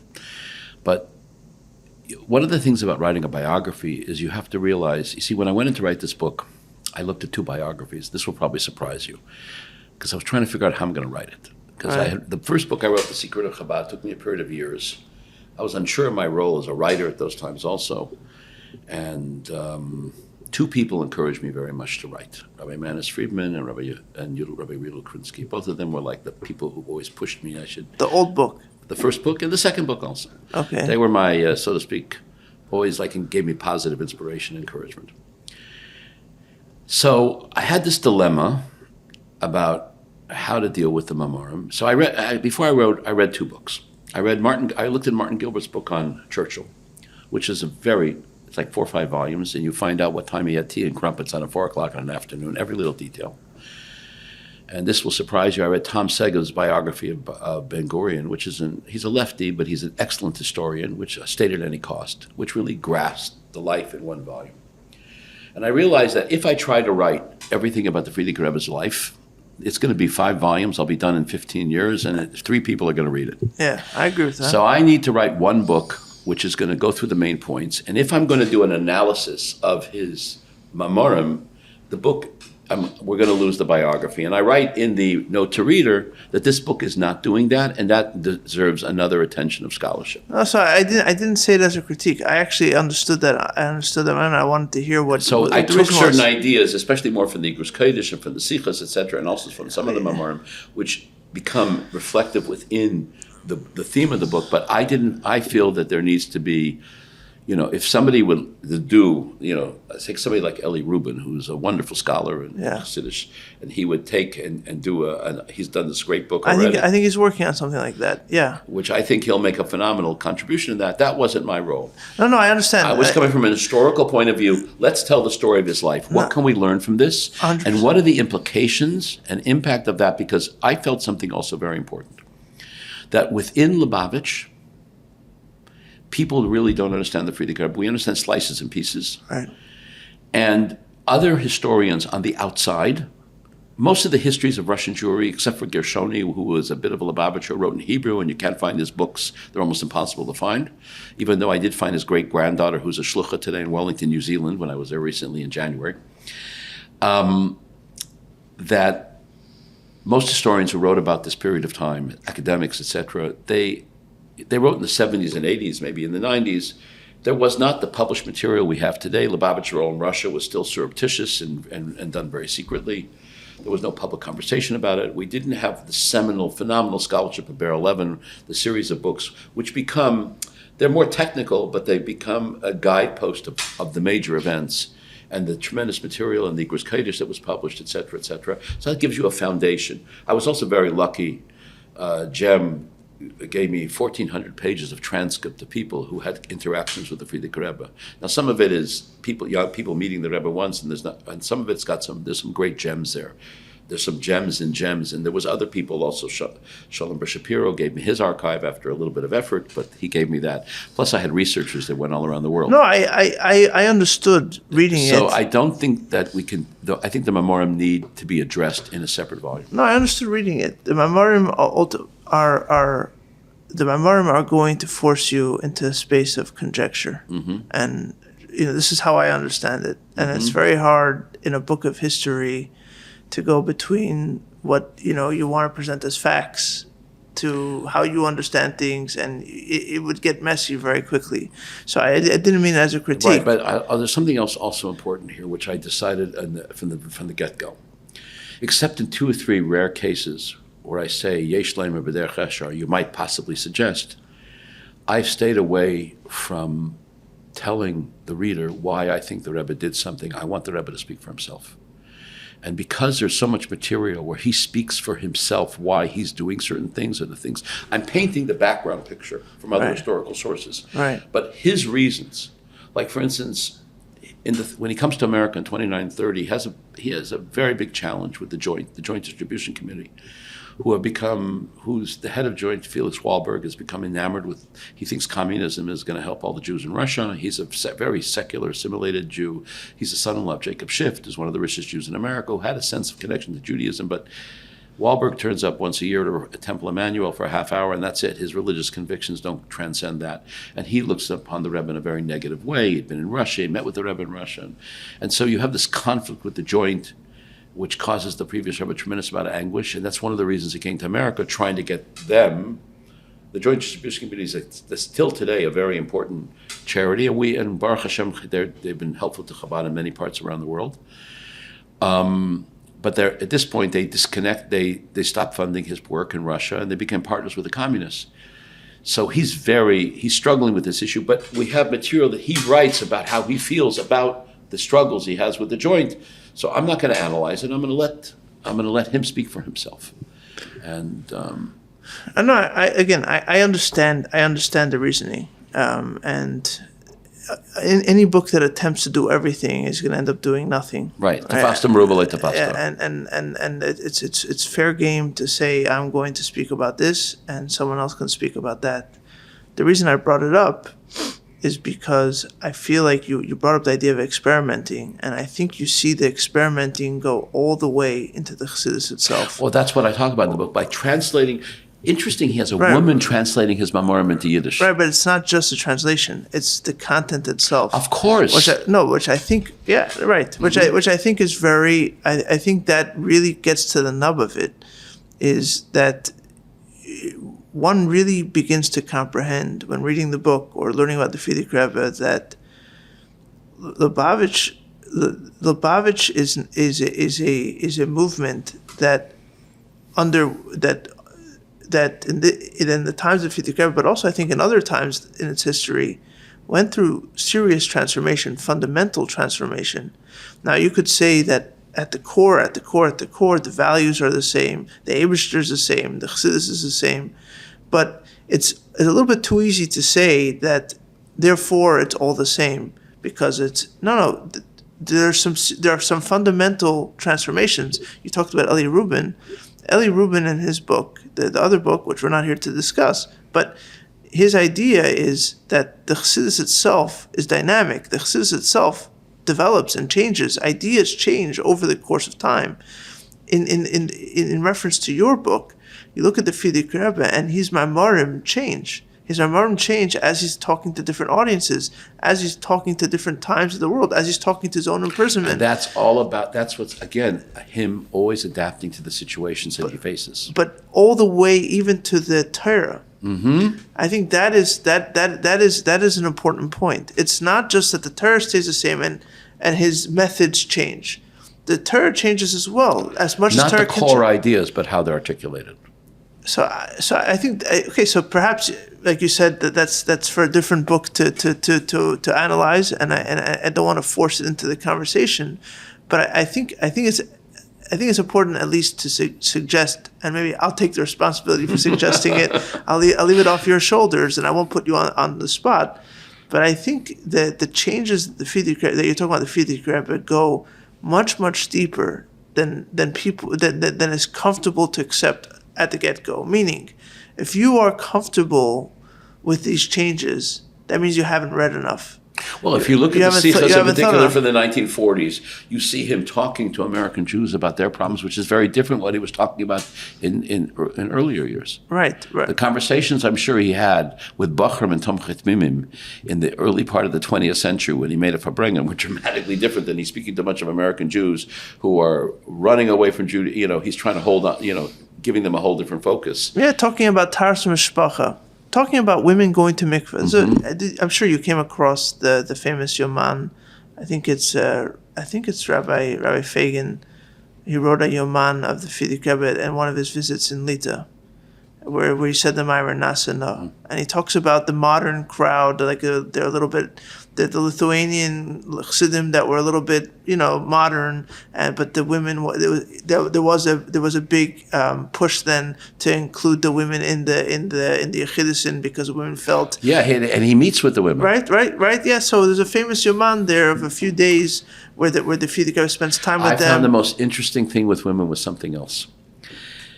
He had pushed in the 30s the idea of women learning Chassidus, and he had created these organizations, or supported the creation of these organizations, Achos Tmimim. And in each case, which was called literally the Sisters of the Tmimim, he had appointed, both in America and both in Europe, the most distinguished and respected Chassidim to be the mashpiyim, the spiritual advisors to these women. He didn't take this third-tier rabbi and say, take care of the ladies. He took the top tier. So he comes to Riga after escaping from Warsaw. And there's a very active group. This is before he goes to America. So he's there for about maybe 12 weeks, whatever, 2-3 months. In the interlude, he had fallen and broken his arm, and he was in a sanatorium for a while, and his mother had to go through an operation, and they're arranging him to come to the United States, and he's in Riga. And he doesn't meet with a lot of people because he had also got some medical problems. But he meets with a group of young women. And these young women come to the Rebbe, and they take a mimer and they chazer the mimer in front of the Rebbe. Now we know that there was chazrim; those are oral scribes who, repeat the Rebbe's mimer. With the Friediker Rebbe, somebody might come in. There was times where the chazrim came in and repeated the mimer in front of the Rebbe, and he wanted to see if they got it right. This time, the women are being chazer the mimer. They're repeating the mimer in front of the Rebbe in Riga. Now think about, you're an 18, 19-year-old girl, and you're going to repeat the mimer in front of the Rebbe. This is a phenomenal moment because it's also putting the idea of women learning Chassidus on a whole new plateau. It's not just study it with one of the rabbis. You're going to come to the Rebbe and you're going to repeat the mimer in front of him. It's like unheard of historically. But there's the other direction is what I'm also talking understand about. That. Talking about Taras Mishpacha to women in a mimer. So he's talking about Taras Mishpacha because he's dealing with people those issues who are struggling with going to mikveh. Struggling going to the mikveh, and he's meeting with women. It's the first time ever. When did the Rebbe Rasham and the Tzemach Tzedek and whatever had a meeting where they spoke only to women? It was just never happened historically. He begins to meet with women's groups. And there's actually a very cute thing. When he was here in 1930, he goes to St. Louis, and he walks into shul in St. Louis, and he hears a noise banging on the second level. It's a big shul, big packed crowd, and it's a bunch of women, and they're complaining that the mikveh in town is a disaster. So the Rebbe agrees to meet with them. He meets with the women, and he says, okay, we're going to get to work on the mikveh right away. He gets going in St. Louis. They make within a week. He's in St. Louis for a period of 2-3 weeks. They make a big fundraiser for the mikveh. He gets connection with them. But when he meets with the women, he says, listen, you have to know when you go to the mikveh, you have to take off your nail polish before you go in. But you need to put your nail polish on when you come out of the mikveh, after you come out of the mikveh, because Jewish women have to be beautiful. He's speaking to women in America in 1930. He says, why did that message ever get to Beis Rivka? I can't speak for that. So I wanted to, I wanted to give you a chance to read something. Really, you're quoting here, so maybe it's not fair, but the fact that you brought it up in the book is already a testament to what the book's about. It's one of the meetings with a group of boys in America. Was that on the first trip or the second trip? I know where to find it. The first trip or the second trip? It's the first trip. I know where to find it. Yeah. I want to show you that I read it. Uh-huh. I want to show you that I read it. It's a very interesting story. Yeah. It's in the chapter, The Voyage. Yeah, okay, here. I got it. So they sat down. Yeah. Well, we have to set the tone for the story. It's a beautiful. First thing So why don't you set the tone and then read the excerpt? Yeah, it's a beautiful story. What happened is there was a group of young men, and the Rebbe comes to Philadelphia. Now, this is your town, Philadelphia. We're in Philadelphia right now. We're in Philadelphia right now. Interestingly enough, which people don't understand, is that the Rebbe's visit here, he came with great fanfare. To give you an example, according to the Chicago Sun-Times, this was not put out by Chabad news organizations, there were 15,000 people at the train station when he came to Chicago. There were 10,000 when he came to Detroit. There were 3,000 in St. Louis. He gets this kind of royal welcome. He is at this point, because he had stood up to Russian Jewry and everything. So there was this group of young men that were reading these articles. This Rebbe's in town in Philadelphia. He'd also gone to I think that's where they have the chair of George Washington in Independence Hall. Yeah, he sat down on it. He sat down on it. And there was a guy called Louis Boxer, who was 25 years old. And he got together with a bunch of his friends. And I had to track down the story to make sure it was true, because there's nothing in the book that I didn't. If you told me your grandmother's Baba mice, I have to have historical sources for this, and I was able to discover that Mrs. Lipsker was the Rebbe's in the shliach in South Africa. She knew the family, and the fact that they would continue. He owned a toy company. He always brought toys over to their house. So these young men are standing in a shul. So this excerpt came from where? No, this excerpt came from a source, but I double-checked the sources. So it's an oral testimony? No, he wrote it down. He wrote an article about it eventually. But I wanted to dig a little deeper to find more background. So these young men are standing they come to the gabbai in some shul, somebody in a shul here in Philadelphia, and they say, we read these articles about this rabbi, and it sounds like he's God. Like, who is this guy? Come on, let's get real. You said something sharper in the book, that does this man want to supplant the Almighty? That's what it says. This man wants to supplant the Almighty. They're young, skeptical men, in their early 20s. They know what a shul is. They have a little connection to tradition, but this is like, who is he? He's like he's almighty, he's all this. So the guy says, why don't you go see him? So he was in a house somewhere in Philadelphia, and he was having yechidus. He was meeting with people privately on Saturday night, on Motzei Shabbos. And they come to the house. And they see the house downstairs is full of people who are waiting to go up to see the Rebbe. And the guy who was taking care of the arrangements, the appointments, says, what do you want to do? So they come to him, and they said, he says to them like this. He said, we have a question we want to ask the Rebbe. We'd like to know how he expects us to keep an old-fashioned religion in a modern country. That's what we want to know.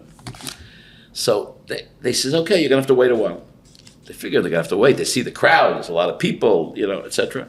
5 minutes later, they bring them. The guy goes outside. The gabbai who's taking care of the appointments. He says, listen, the Rebbe wants to see you right now. He brings them up to the second floor. And as he comes up to the second floor, the Rebbe greets them, and the Rebbe is setting out the chairs. And they all sit down together. And the Rebbe turns to them, and this is what he said, according to the account that was written by one of the participants. The Rebbe sat down. They sat down facing the Rebbe, who took a long look at each one of them and said, "This is what the Rebbe said." One second. Before that, there's a gewaltige shtickle that the Friediker was arranging the chairs. Yeah, he set out the chairs, and he says to them, the Friediker was setting out the chairs himself, and he says, "This is the Rebbe tells them this is the happiest moment I've had in Philadelphia," and started to arrange the chairs for them around the desk. The young group wanted to help him, but he insisted on doing the task himself. Insane. It's just unbelievable. Insane. And then they sat down, and this is what the Rebbe said to them. "You look like very intelligent young men, and therefore I must speak to you on your level. You are wondering about those people downstairs who are here before you. Well, here are some of the problems for which they are asking for help. One man's daughter is seriously ill. What can I do? Nothing more than he can do, provided he approaches God. He should be able to ask for a complete recovery. Another has a lawsuit and wants me to pray that he will win. And I don't know who's right, but he can pray that God will give justice. There's a man who wants to buy a business and wants me to intercede to make sure it succeeds. If I could do that, I'd be a rich businessman. But if I could not answer your question, I have no right to be a rabbi." He says, "First, I must admit a great secret, which you will most likely keep. There are 613 mitzvahs. While the Lubavitcher Rebbe tries to keep them all, he finds it impossible to keep them all. So what does he do? Discard the 613 mitzvahs? No, he keeps as many of them as humanly possible." And they write that this words like touch their souls. So they start talking to him about doing mitzvahs. And then the Rebbe says some of them want to take out money to give the Rebbe. Say, "I don't want your money, I want your mitzvahs." And they start, we'll start putting on tefillin, and they said this. One of them becomes Shabbos observant. But it's a very interesting, this is so much the way the Friediker Rebbe is. He's sharing his inner sense of feeling. And there's something else beyond this. People are all coming, they want the bracha for this, they want a blessing for this, and when you do an analysis of the letters, it's also, you see the different kinds of questions people are asking. There was one point later on in the 1940s where the Friediker Rebbe comments to Rebbe Simpson, his secretary, his masker. He says, the whole idea of yichidus for private meetings with the Rebbe was to deal with spiritual things, and everybody's asking me about material things. And at that point, there was a sense of anxiety. So the Alter Rebbe already laments this. The Alter Rebbe, that's what he quotes in the Alter. So they organized the yeshiva bachrim to start asking about spiritual things. But here the Rebbe feels that he can have an impact on some young people, and those 10, 15 minutes they spent together were transformational moments in their lives. This he felt was the most important thing. And I think it goes to his own sense of priorities. He feels that as a Rebbe, his job is to influence other people. He wants to help the person who wants a bracha. He'll give him a bracha. He'll daven for him, etc., etc. And it tells over here that one became more observant, one became Shomer Shabbos, one did this. But the expression that I can't do all the mitzvahs, obviously what he's referring to is that a lot of the mitzvahs are tluyim, v'aretz, and Beis HaMikdash. But I'm going to do as much as humanly possible. I'm going to try my best. He wants to connect to them in a way. Or maybe that's how he felt. Could be. This is his words. That's what I'm it's saying. Not my job to tell you why he felt. I'm assuming that's how he felt. That's how I he said it. I think he really wanted to connect to them in a profound way, and it left a lasting impression on them for the rest of their lives. And it's a very, very touching story. And he, he was the Friediker Rebbe was a person of remarkable capacity, remarkable leadership, and the ability to. There's an article that I got from the Mindel archives written by Gershon Kranzler, who was close with, he saw what was going on in Beis Arab around the Friediker Rebbe in the 1940s. And he writes there how he sees so many people go into Yichidus. This is an unpublished article. It's one of those things you discover in an archive if you're lucky. He writes how people come in with problems and difficulties and all different kinds of hardships and anxieties. And he says what he sees universally is when they come out of that meeting, they come out different. There was a sense of, and other people write about the interactions they had with the Rebbe. They said you felt like you were in front of Kedusha, totally holiness. The same sense that we had when we went into Yichidus by the Rebbe. Friends of mine once said to me, conservative rabbi, he said to me, David, I regret one thing, I never went to the Rebbe. And I blurted out to him, I said, you never met spiritual honesty, and you never encountered holiness, and you never encountered emotional honesty. Because everybody has some kind of agenda, and you went into Yichidus, you felt a tremendous sense of emotional honesty, and you felt that you were in the presence of holiness, of sanctity. And I think the same thing, that's what Kranzler writes about people going into the previous Rebbe. that they come in with pain and anxiety and struggles, and in some way he's able to uplift them, each one according to who they were and what they were. Beautiful. What a wonderful way to end this conversation. Thank you again for coming here. And when this episode comes out, hopefully the book will be available. The book is available already. You can buy it on Amazon. It's already available for pre-purchase on Amazon. For ordering. For ordering. Not for receiving. Not for receiving, but the publication date is November 4th. And in Mirz Hashem, I'll be doing a very extensive international book tour, which will begin the week after the Kinnis HaShluchim and end Yud Beis Tammuz, hopefully to end in Australia for the week of Yud Beis Tammuz. And hopefully visiting many communities all over the country and around the world to share the story of the Friediker Rebbe. And this is the first time I had a real conversation about it, and I thank you very much for your time and the interesting questions. You're very welcome. Thank you. The music for this podcast comes from the album Repentant Stores by Oren Sor Nadav Bachar and is used with their permission.